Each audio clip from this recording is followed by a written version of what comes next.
Bom dia. Iniciando a sessão de julgamento da 7ª Câmara Julgadora do Tribunal de Contas e Taxas do dia 30 de junho de 2022, a qual está sendo gravada e está disponibilizada posteriormente. Eu vou iniciar a sessão no sistema de EPAT.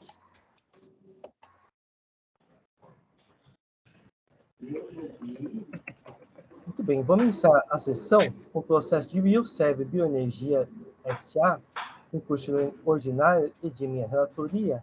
Há protesto de sustentação oral. Só um momento que eu vou fazer o registro da presença do patrono.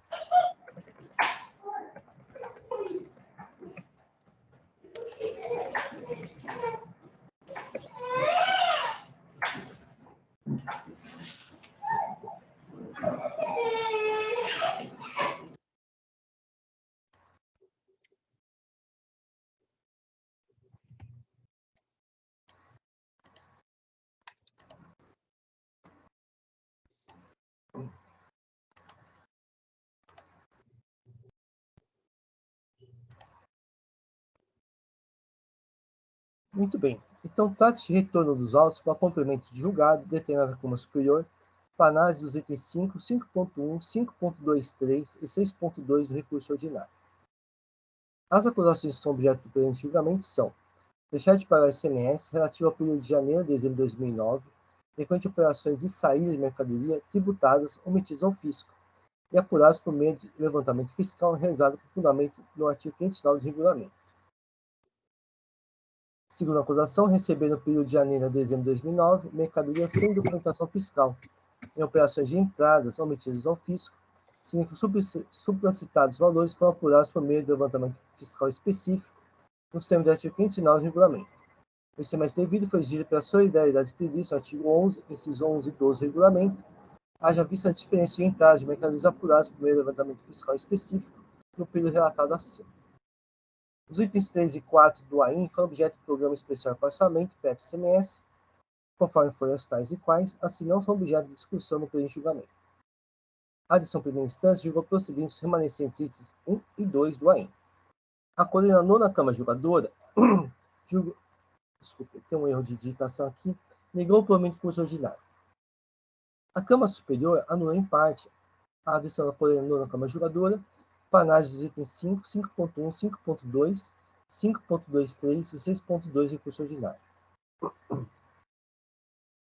Nos referidos itens do recurso ordinário, a autora apresenta as seguintes alegações: das razões para a reforma da edição recorrida, item 5 do recurso ordinário, necessidade de ajuste das quantidades da produção considerada, reprocessamento dos produtos, item 5.1 do recurso ordinário, necessidade de ajuste das quantidades das entradas consideradas, item 5.2 do recurso ordinário, entradas de álcool hidratado, item 5.23 do recurso ordinário, erro cometido na atualização do valor que serviu de base de cálculo para o cómputo da multa fixada no item 2 do auto-infração, item 6.2 do recurso ordinário.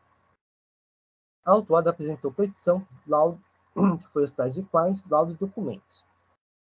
A coordenadora da 10ª Câmara Julgadora determinou diligência para a manifestação do RFE autuante e da douta representação fiscal sobre o laudo apresentado.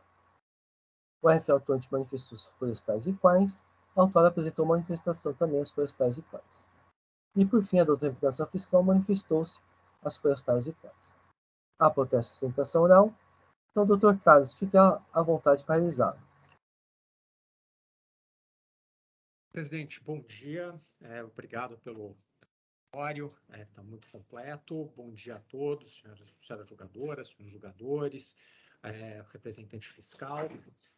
Esses casos, e não é a primeira vez, né, doutor Inácio, que eu compareço aqui nessa colina da Câmara para defender questões vinculadas à diferença de estoque, sempre me causam uma certa estranheza. Por que eu digo isso? Primeiro que, como a gente vê em muitos casos, né, e não é uma exclusividade dessa empresa, que é a Biosev, que é uma das maiores produtoras de açúcar e álcool, e que agora, inclusive, faz parte do grupo Raízen, né, e o senhor Doutor Carlos, só posso pedir, desculpa, só interrompendo, para mim o som está um pouco baixo. Não sei se tem como aumentar. Vou tentar falar mais perto aqui, mais alto, presidente, para ver se melhora. Sim, é melhor. Melhorou assim, presidente? Melhorou. Perfeito. Então, presidente, então vou recomeçar. Essas questões vinculadas à diferença de estoque sempre chamam a atenção, né? Por quê? Porque se a senhora jogadores, os senhores juízes julgadores avaliarem essas questões, há muitas vezes um descompasso, e aí não é uma questão de diferença de estoque, mas um descompasso entre aquilo que é considerado ano safra pelas empresas, e aí é por todas as empresas que produzem açúcar e álcool, né? Não é uma exclusividade da Biosev, e aquilo o que é considerado para fins de levantamento fiscal. E aí notem que, com base lá no artigo 509, e não se está aqui dizendo que o artigo 509 está errado ou que ele não seria aplicável ao caso concreto. Não é isso. Mas notem que há esse descompasso na fiscalização, no momento em que é fiscalizado o estabelecimento produtor, né? E isso acaba gerando diferenças para mais ou para menos em todos os anos, né? E por que eu estou dizendo isso? Porque um dos principais aspectos, e aí não dá naturalmente no tempo que eu tenho para fazer minha sustentação oral para passar ponto a ponto das diferenças de estoque, mas um dos principais aspectos diz respeito justamente à questão vinculada a o momento em que é, por exemplo, feito o reprocesso do açúcar e do álcool, porque muitas vezes você produz, por exemplo, álcool anidro e você transforma ele em hidratado, ou vice-versa, né? Porque o álcool hidratado ele é com adição de água, né? O álcool anidro é quando você deixa ele praticamente sem nada de água, que é o álcool que a gente utiliza para misturar a gasolina A, formar a gasolina C, que é aquela que a gente utiliza para abastecer o nosso carro no posto, tá?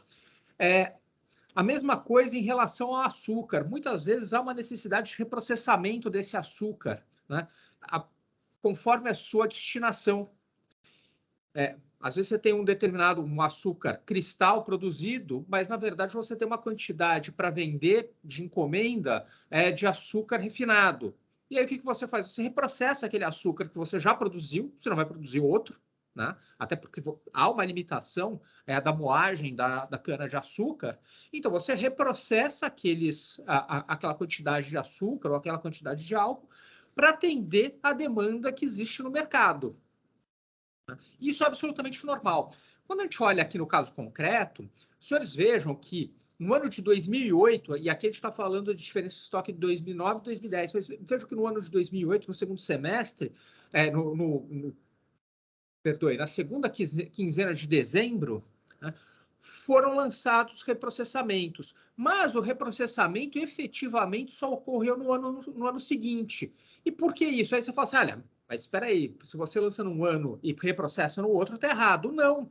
Por quê? Porque o ano safra, para fins de consideração de ano safra, isso qualquer empresa de açúcar e álcool é considerado de abril a março do ano subsequente. Então, quando você faz esse tipo de lançamento, a empresa ela não está olhando o ano calendário, ela está olhando o ano safra. E aí, surpreendentemente, essas quantidades são ou consideradas, né, quando você lança num determinado ano, mas reprocessa no ano seguinte, ou desconsideradas, quando você lançou no ano anterior, mas só reprocessou no ano atual. E aí fica aparecendo, com a devida vênia, aquela briga de irmãos, né, para dizer para o pai e para a mãe quem é que tem razão, né? Quando, na verdade, o que bastaria com a devida vênia seria uma análise dos fatos, uma análise das provas que foram carreadas aos autos para verificar que não é essa diferença de estoque, né? A gente vê, e isso é corriqueiro, quando esse tipo de matéria vai parar no Poder Judiciário, por exemplo, o Poder Judiciário ele não se atém exclusivamente a uma questão extremamente formalista, e é uma questão, com a devida vênia, formalista, né, quando você tem prova, naturalmente, em sentido contrário, como é o caso dos autos, de falar, mas espera aí, você lançou no seu LPD do dia tal e você reprocessou no dia tal, não vou considerar. Ao contrário, o perito do juízo, ele pega o conjunto probatório e analisa para ver se aquilo que está sendo dito pelas partes corresponde à realidade. E uma vez que ele constate que aquilo corresponde à realidade, é isso que ele vai informar para o juízo. Então, vejam, desconsiderar isso e lançar um auto de diferença de estoque como se tivesse recebido mercadoria sem notas, né? Ou seja, adquiriu, né, sem declarar, sem que houvesse pagamento de tributo por quem vendeu, e depois revendeu essa mercadoria, né? Ou, pior, deu saída em mercadorias produzidas sem o recolhimento do tributo. Então, vejo que a acusação consta em virtude de uma questão procedimental e não de uma questão fática que se verifica no mundo real, implica numa acusação fiscal que, ao final e ao cabo, como os senhores bem sabem lá nos termos da portaria CAT 5, é remetido, inclusive, para o Ministério Público para fins de instauração de processo crime, né? Então, a gente sai do escopo de uma mera divergência entre o momento em que deva ser lançado no livro ou cumprida uma determinada obrigação tributária acessória para dizer que a empresa sonegou, para dizer que a empresa comprou do sonegador e não informou a entrada daqueles bens no seu estoque. E isso causa estranheza. Foi juntado aos autos, e a gente pede que seja considerado, um laudo da Price, né? Esse laudo, assim, até para deixar muito claro, ele não é um laudo, é uma prova nova, onde a gente está desdizendo tudo aquilo que já foi dito lá desde 2013 nesse auto de infração. E ele é um laudo bastante completo e, assim, bastante simples de ser verificado, né? Ele apenas e tão somente traz, de uma forma racional, né, assim, nosso recurso, todos os nossos recursos, né, e eu sou advogado que assumi agora o processo, né, mas estou obviamente vinculado àquilo que foi dito em todos os recursos e peças processuais dos autos. Então, quando os senhores olham, todos os recursos são recursos aí com 50, 60 laudas. Por quê? Porque é necessário explicar ponto a ponto o que evidencia a inexistência de todas essas divergências. A questão vinculada a notas canceladas, por exemplo, a notas fiscais canceladas, a exigência de que tivesse havido a emissão de notas fiscais eletrônicas quando ainda não havia obrigatoriedade de emissão de nota fiscal eletrônica, e aí são desconsideradas aquelas operações, né? Então, assim, quando a gente olha para tudo isso, o que a gente verifica é que são questões ali que seriam facilmente, ou que deveriam ser facilmente dirimidas pela Câmara Julgadora do Tribunal de Impostos e Taxas, para evitar que esse tipo de matéria chegue no judiciário. E aí eu estava dizendo da juntada do laudo da Price, no ano passado, em 2021, onde fica evidentemente demonstrado isso. E por que eu digo que não é uma prova nova? Por uma razão simples, porque ele não vem desdizer ou alterar aquilo que já foi dito para dizer, olha, tinha uma diferençazinha, mas agora a Price já disse que não tem a diferença. Não, a Price chega exatamente às mesmas conclusões que durante todo o auto de infração, todas a impugnação, os recursos ordinários interpostos, pedir justificação do julgado, no recurso especial, ele diz exatamente aquilo que já está nos autos. Ele apenas traz uma maior racionalidade, uma maior simplicidade na compreensão dos pontos de divergência entre contribuinte e fisco. Um dos pontos que me chamou muita atenção foi quando disse, olha, a empresa, ela reconhece que não tem diferença ali no estoque inicial de um determinado produto nem no estoque final. Bom, se não tem diferença, então a empresa está brigando por o quê? Uma questão muito simples, porque as diferenças estão ali justamente nos seus processos, nas quantidades produzidas, nas quantidades saídas, e aí, apesar de chegarmos os dois no mesmo número final, o fisco entende que aquele número final está errado, e aí lança o crédito tributário. Por quê? Porque se ele não reconhece determinados reprocessamentos, ou se ele reconhece por reprocessamentos que ocorreram só no ano subsequente, né, e que não deveriam ter sido reconhecidos, por exemplo, o que isso implica em que ele chegue no mesmo número, porém, para ele, naquele ano que ele está fiscalizando, o número deveria ser menor ou deveria ser maior. E aí ele lança justamente uma diferença de entrada ou uma diferença de saída. Evidente.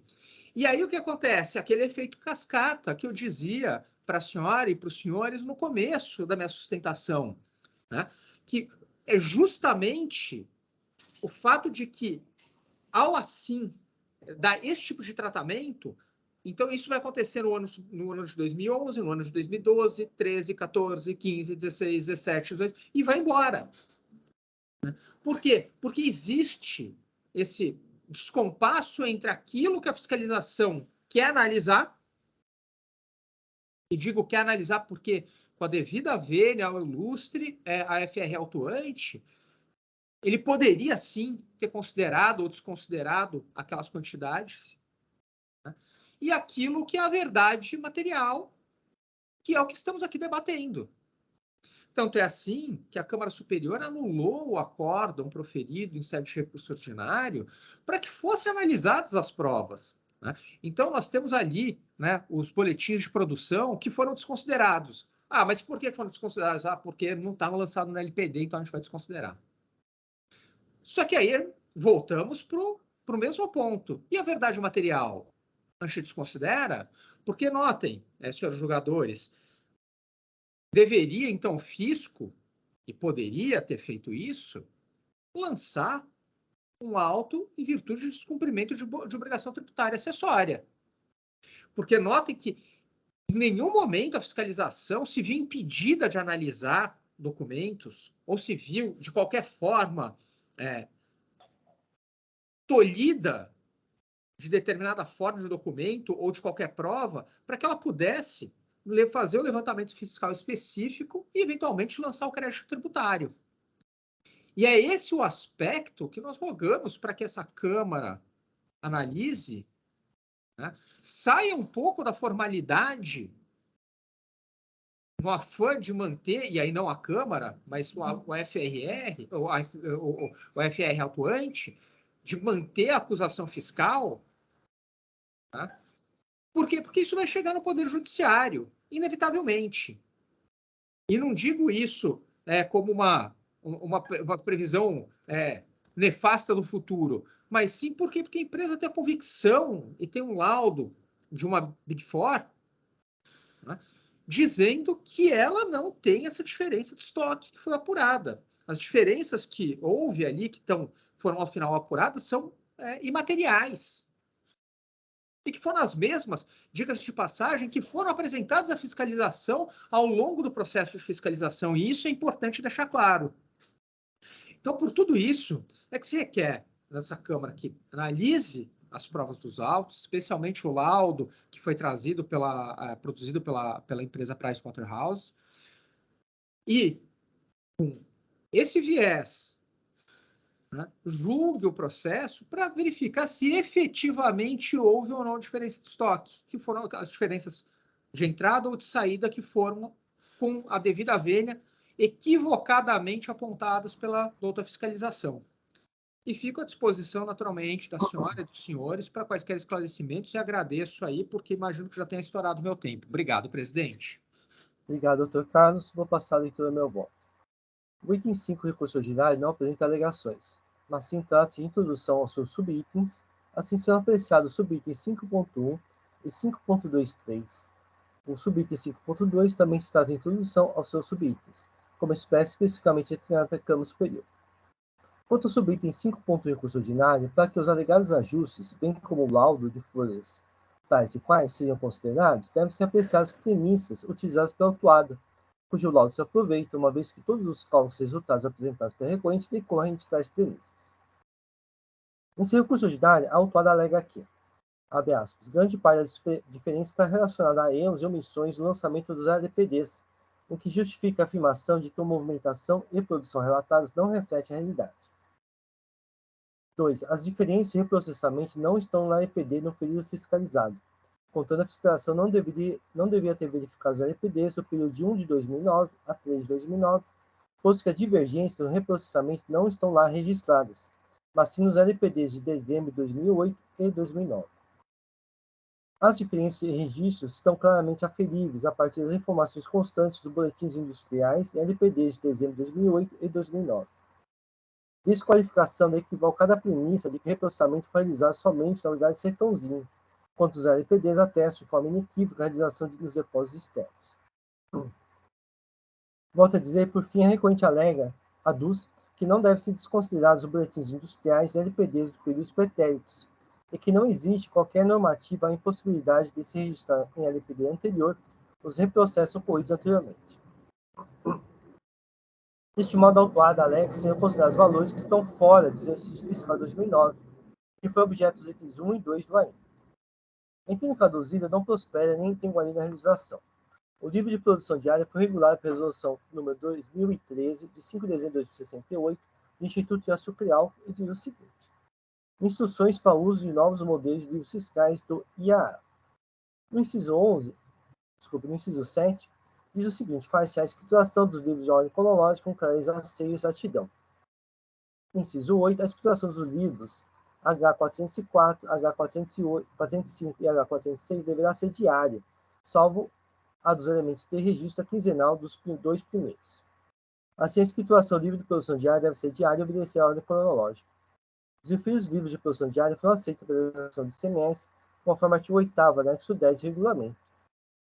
E o seguinte: fica o estabelecimento fabricante dispensado da escrituração livre de registro, controle e produção em estoque, que será suprida pelos lançamentos efetuados dos seguintes livros de disponibilização: livro de produção diária de açúcar, livro de produção diária de álcool. Assim, a escrituração livre de controle de produção em estoque será suprida pelos lançamentos efetuados no livro de produção diária. Observe que, não obstante tal fato, para fins fiscais deve-se obedecer às normas concernentes às obrigações tributárias do livro de registro de controle da produção de estoque, sendo que os parágrafos 8º e 9º do artigo 206 do regulamento determinam que a escrituração do livro ou das fichas escritadas dos parágrafos 6º e 7º não poderá atrasar-se por mais de 15 dias. No último dia de apuração, deverão ser somadas quantidades e valores constantes das colunas de entradas e saídas, acusando-se o saldo das quantidades em estoque, que será transportado para o mês seguinte. Portanto, está aqui: a escrituração livre de produção diária deve ser diária em ordem cronológica. Para fins fiscais, a escrituração não poderá atrasar por mais de 15 dias, e no último dia de apuração deverão ser somadas o saldo das quantidades de estoque. Assim, não se pode inserir valores do LPD de fora da cronologia, como determina a legislação. Destarte eventual descompasso cronológico não possui guarida na legislação e assumir valores registrados em momentos fetéreos gera distorções no livro oficial, que poderiam ser sentido caso fosse admitido. Ainda observa o artigo 226 do Código Civil. Os livros de fichas de empresários e sociedades provam contra as pessoas a que lhe pertencem. Assim, distorções e divergências de informações escrituradas cronologicamente dos livros oficiais somente podem ser aceitas se devidamente demonstrados. Adianto que documentos internos per si, produzidos unilateralmente pela própria beneficiária, não possuem força probante para afastar as informações prestadas dos livros oficiais. Nesse sentido, os boletins e e-mails trazidos pela recorrente não possuem força probante, pois são destituídos de provas robustas que confirmam as informações constantes tais boletins. Os reprocessamentos, acaso não constem devidamente dos livros de produção diária em seu devido momento, deveriam ao menos constar dos registros contábeis do contribuinte, mediante ajustes, pois representam movimentações de estoque de mercadorias. No entanto, não há nada a sentir nesses autos. Assim, a credibilidade maior está nas informações que constam dos livros oficiais da empresa do que em documentos internos destituídos de outros subsídios que a confirmam. Adicionalmente, os boletins trazidos foram de 892 a 903, possuem várias anotações manuais, rabiscos, setas, rasuras que tornam a sua credibilidade ainda mais reduzida. Entendo que admitir documentos produzidos unilateralmente pela própria autuada, com anotações manuais, rabiscos, setas, rasuras, e-mails e carente de outros documentos para confirmação, não se trata de busca da verdade material, mas sim ignorar os livros oficiais escriturados pelo próprio contribuinte, e deste modo perderiam qualquer sentido a despeito do artigo 226 do Código Civil. Assumir valores fora do período abrangido pelo levantamento somente poderia ser possível mediante cabal comprovação, o que, como acima exposto, não ocorreu. Assim, o laudo apresentado também não serve para demonstrar o quanto pretendia pelo autuado, uma vez que foi baseado em tais boletins, com anotações manuais, rabiscos, setas, rasuras e documentos internos. Observe que o laudo, mesmo considerado, apurou diferenças, ou seja, há diferenças apuradas. Os valores das diferenças obtidas pelo laudo não possuem credibilidade, uma vez são fundados nas premissas autuadas, que, como exposto, não são procedentes. Ainda o LPD se presta ao registro da produção própria do estabelecimento. Assim, não pode ser considerado as produções realizadas em outros estabelecimentos que devem registrar tais produções em seus próprios LPDs.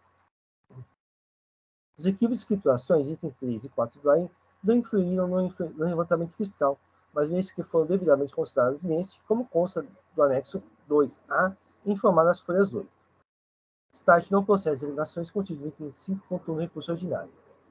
Quanto ao item 5.23, a recorrente alega que não mais se prosperar o intento de desconsiderar as entradas de álcool hidratado referente às notas fiscais de abastecimento de caminhões da recorrente, indicando as que estão juntadas folhas 1842 a 1860. A listagem dessas notas fiscais consta das folhas 1841, sendo relativas à resposta à notificação relativa ao anexo 2 e anexo 3, subitem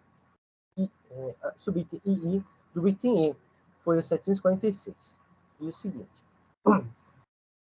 A composição detalhada das exclusões e inclusões encontra-se no anexo 2 e 3 dessa resposta à notificação, respectivamente, abaixo resumido. Quantidade composta por notas fiscais de abastecimento por consumo realizados nos pontos de abastecimento em outras unidades, e que, portanto, não movimentam o LPD da unidade industrial, uma vez que não representam compra de mercadorias para revenda, mas sim para consumo. O fisco, folha 7, informou que, quanto aos anexos 2 e 3, emitidos pela contribuinte, informamos que item subitens II, pedido atendido. As folhas 747, quanto ao álcool hidratado, autuado solicitou a exclusão de valores, dentre os quais os acima assinalados. Verificando o anexo 2 do AIN, folhas 614 a 720, de fato, as notas fiscais listadas nas folhas 1841 não estão computadas no levantamento, ou seja, foram excluídas como solicitado pelo autuado e atendida pelo fisco. Tem lógica a exclusão das operações que não movimentaram o LPD da unidade industrial, pois o levantamento realizado foi relativo à produção industrial da autuada. Assim, o pleito requerido no recurso ordinário de que tais operações não podem ser consideradas na relação de entrada, anexo 2 do AIN, folhas 1861 em fine, 11.961 em fine, já foi atendida no momento da abertura da infração. Start quanto à matéria, não há objeto de ser atendido, uma vez que o pedido já foi acolhido pelo fisco anteriormente. No subitem 6.2 recurso ordinário, o reclamo recai sobre a data da contagem de juros. Neste ponto, dá-se razão à recorrente. Quanto aos juros, incidentes sobre as multas, foi editada a súmula 13. Os juros exigidos pela autoinfração são incidentes desde a prática de infração e a data da sua abertura, conforme o parágrafo 9, artigo 85 da emenda 74. E não se confunde com os juros incidentes após a sua abertura, caso não haja regular recolhimento previsto em outro título da Lei 6374, inciso 2 do artigo 96. Nesse sentido, cito o entendimento do Dr. Paulo Gonçalves da Costa Júnior no julgamento do processo da RT 12, 10.33.29/2011, da Câmara Superior desse TIT. O artigo 52 da Lei 3457 determina o caráter vinculante das súmulas perante os órgãos desse TIT. Assim, a súmula 13 não pode ser afastada. Destarte, pelo exposto, conforme determina a Câmara Superior em complemento julgado, conheça o complemento de curso ordinário. É assim que eu voto. Só um momento que eu vou fazer o registro do voto.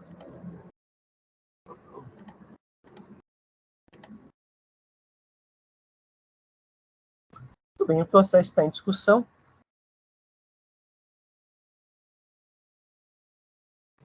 Presidente, eu distraí aqui no finalzinho. Eu vi que você falou da súmula 13 e da súmula 10 você não fala, né?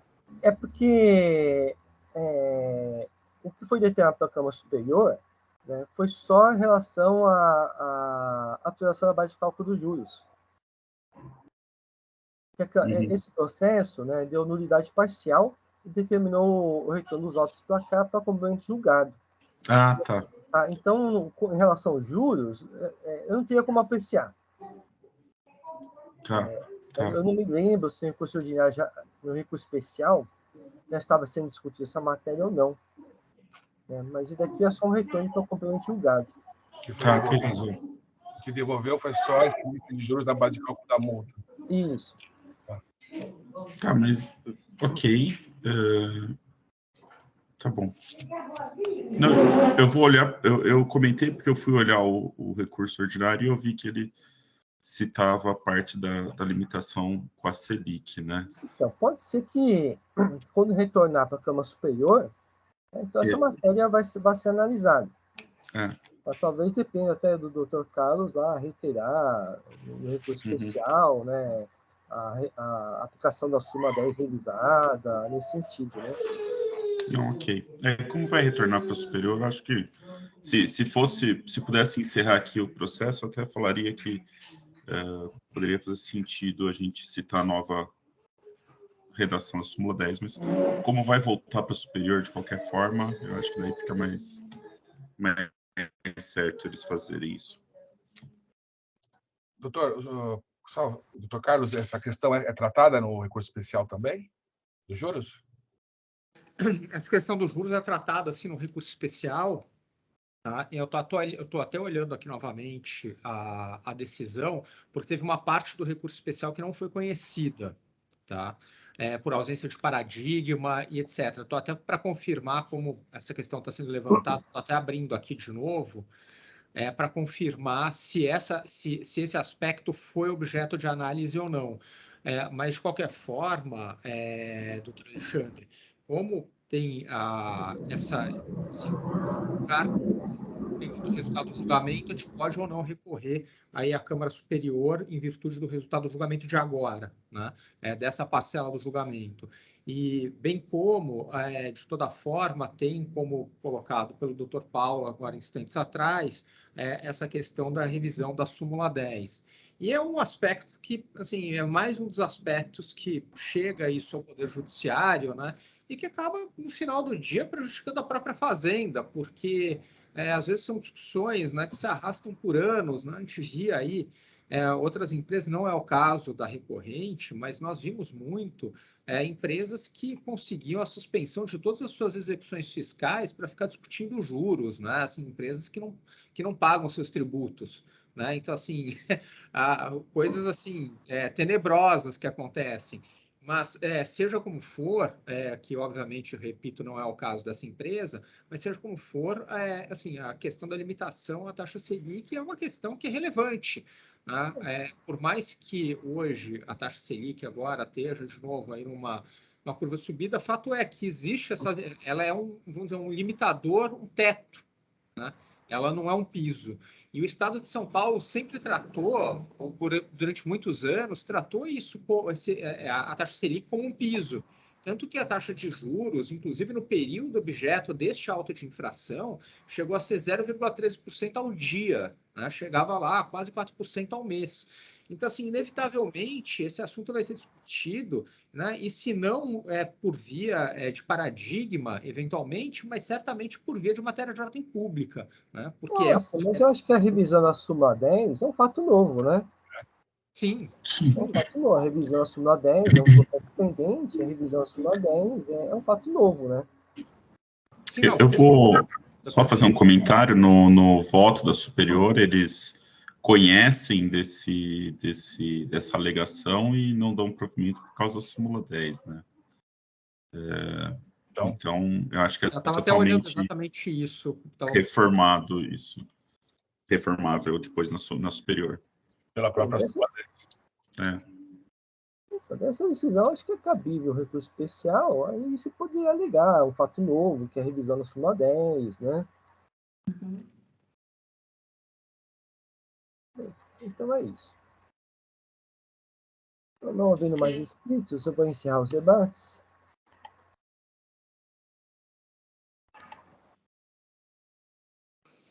Vou verificar o quórum de presença.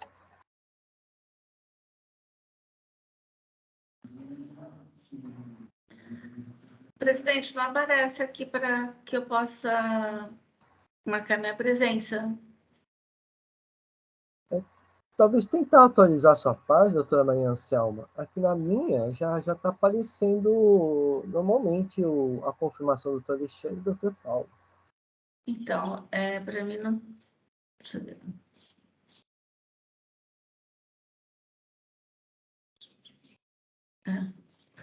Não, deixa eu abrir novamente.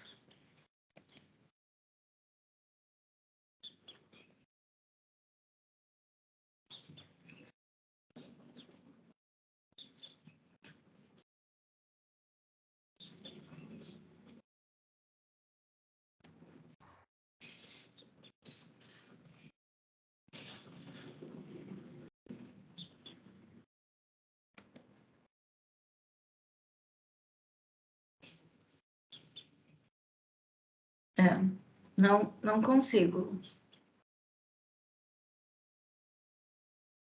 Então, talvez, doutor, acho que talvez melhor sair do EPAT e entrar de novo. Deixa eu ver aqui, peraí.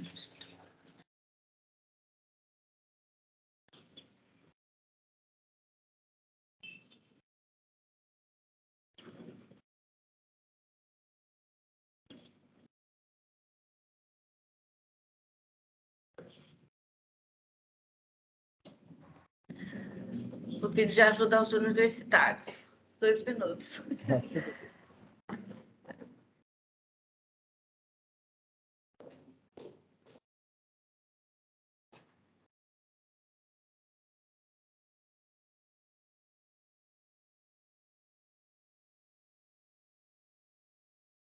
Doutor Carlos, é a primeira vez que está participando dessa Câmara, não é? Desse mandato?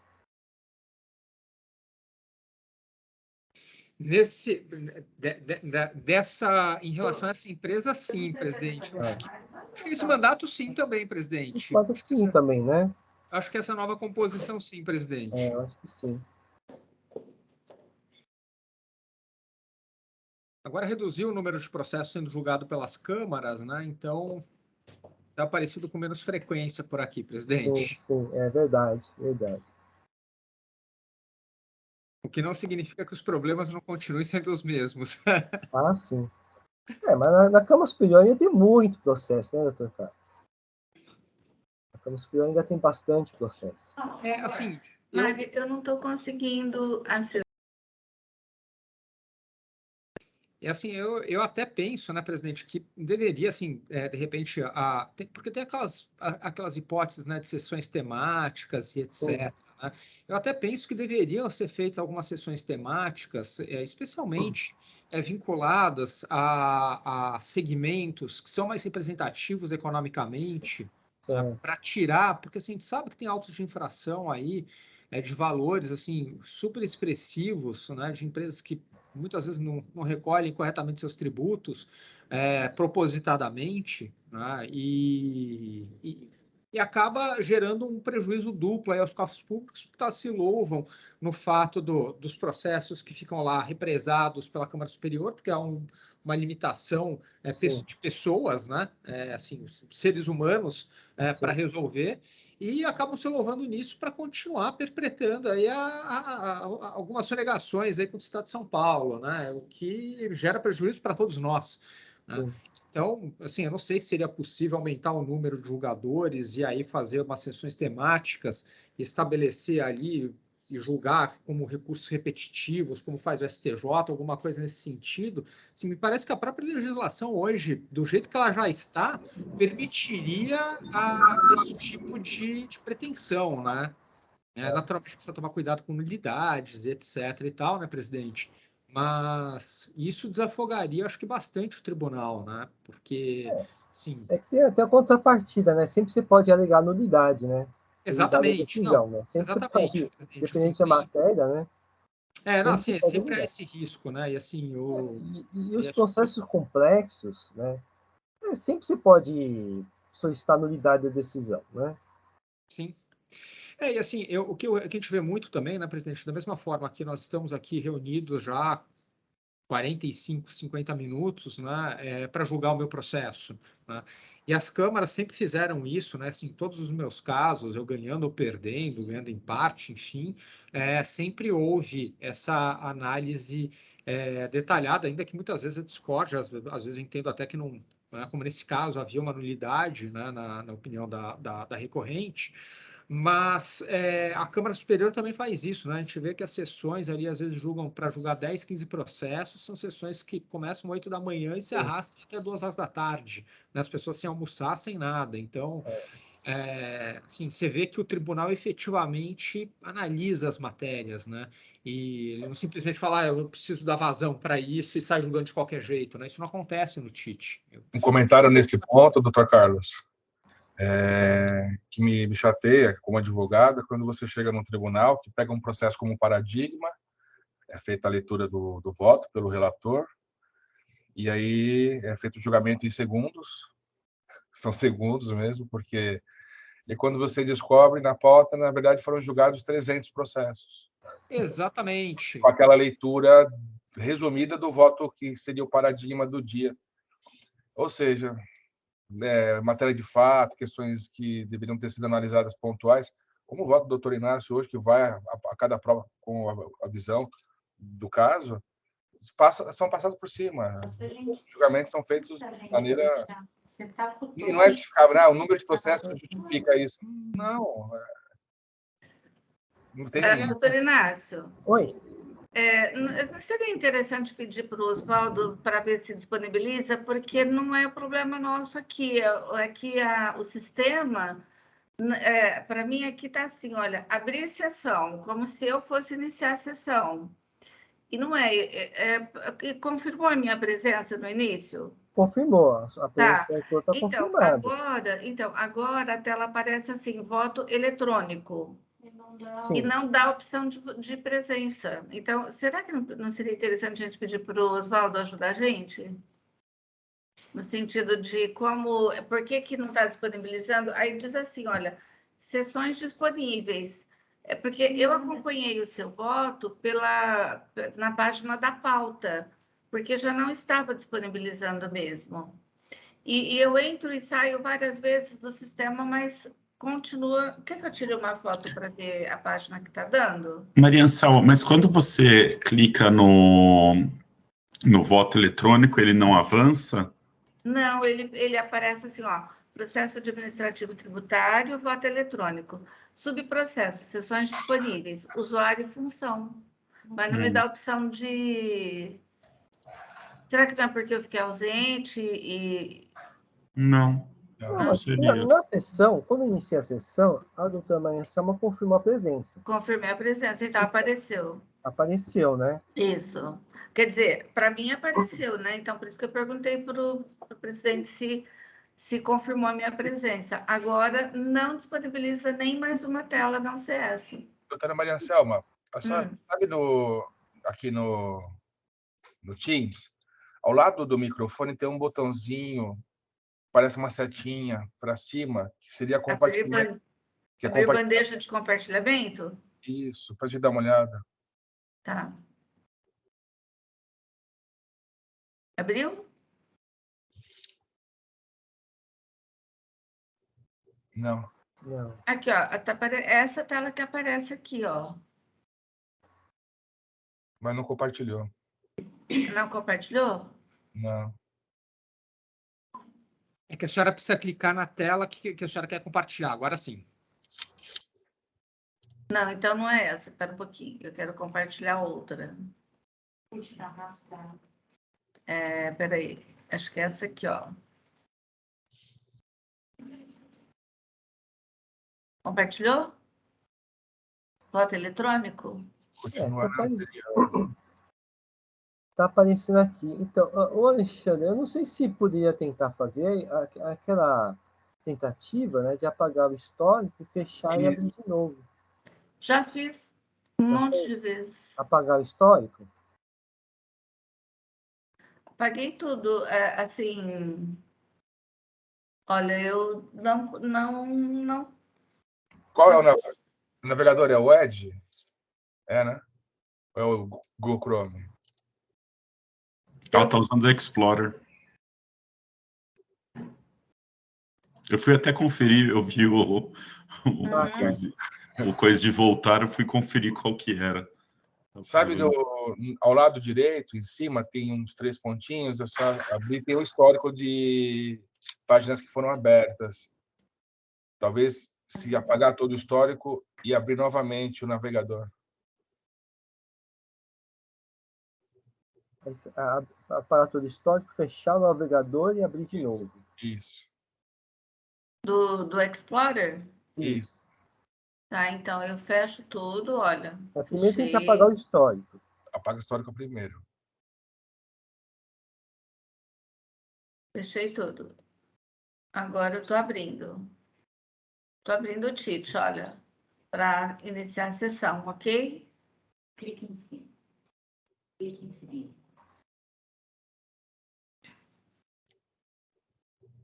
Aí abre a sessão. Aí aparece a tela, voto eletrônico, meus processos, processos em pauta e manuais.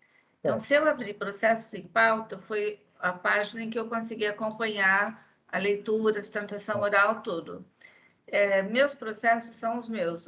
Voto eletrônico, eu clico no voto eletrônico, vai dar aquela página e não me permite votar aí, olha. Nem colocar presença. Que estranho. Não sei dizer agora. Então, não seria o caso do Oswaldo ajudar a gente? Porque antes o Hélio informava como procedia, né? Ele dava opção. É que eu acho que o Hélio está de férias, né? Tá. Tá em férias. Eu não sei se o Oswaldo Posso dar uma saberia. sugestão? Já que foi feito o apagamento, já foi apagado o histórico, reiniciar o computador. Deixa eu. Eu vou sair então de tudo. E aí fazer um novo acesso, depois dele reiniciado. É porque é estranho, porque quando abri a sessão, ela chegou a confirmar a presença. Sim. Então, no início, a página do voto eletrônico abriu para ela. Apareceu Apareceu o quadro, não apareceu essa tela que ela mostrou.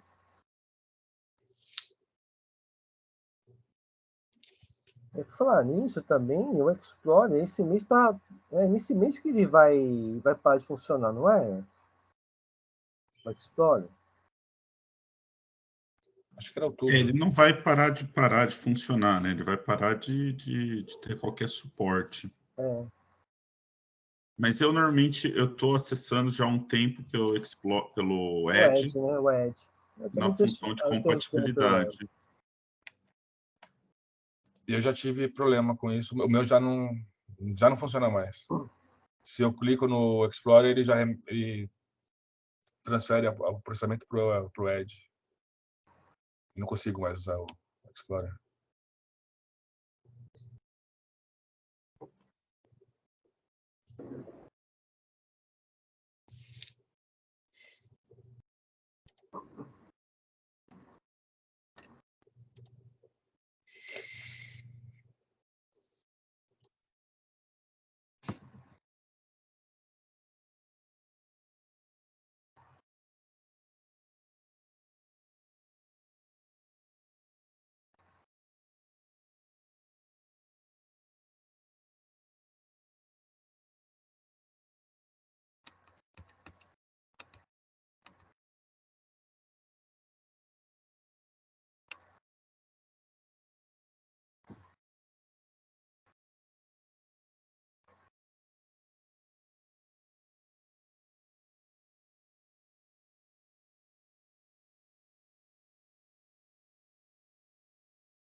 Enquanto a Maria Anselma retorna, vou fazer um minutinho para fazer uma pequena pausa, um momentinho só.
Agora apareceu a seguinte tela, olha. Processo em pauta. Bioservo Energia, relator Dr. Inácio, recurso ordinário, assunto ICMS e lutamento fiscal, sessão, quórum suficiente para votação. Mas não abre para eu colocar presença. Ah, não abre para colocar presença? Não. Só apareceu a tela assim, apareceu meu nome lá em cima, né? 30 de 6, quantidade de será que processo 1. Você consegue cancelar reabrir a discussão e... Tá, eu vou tentar reabrir os debates.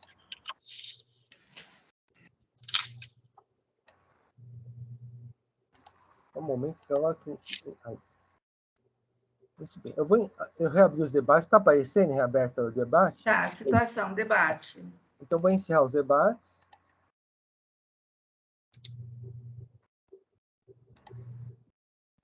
E vou verificar o quórum novamente. Tá. Abriu para a doutora agora? Verificando o quórum, mas não apareceu para pôr presença. Eu vou clicar aqui, vou ver o que vai dar.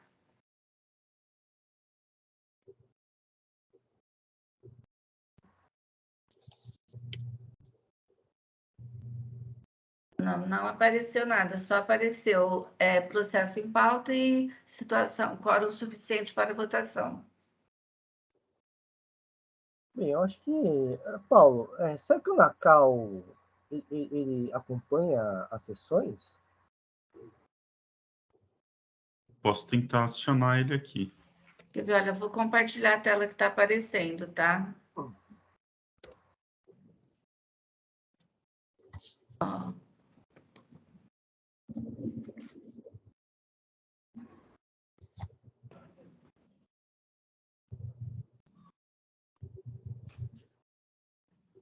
Deu para ver, doutor? Mas essa não é a página do voto. Mas se você clicar aqui no AIM, no número do AIM, ele vai entrar na próxima página. Vamos ver. Isso, daí tem o confirmar presença. Ah, As férias foram boas, hein, doutora Anselma?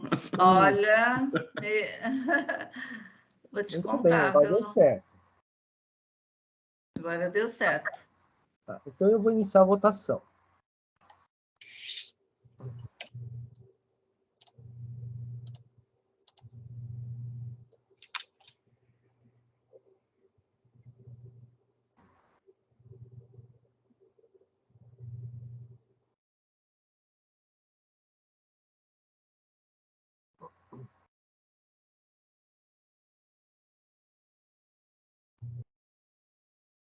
Muito bem. Acho que vai dar certo, doutora Maria Anselma. Poderia tirar o compartilhamento da tela? Ah, desculpe. Tá, eu apago aqui.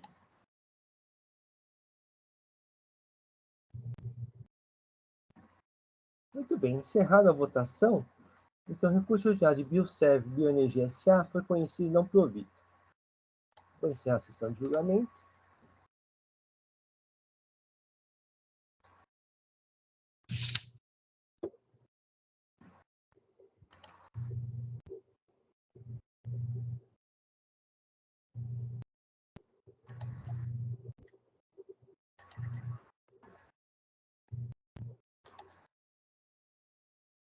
Muito bem, com isso encerramos a sessão de julgamento dessa 7ª Câmara Julgadora do Tribunal de Impostos e Taxas do dia 30 de junho de 2022.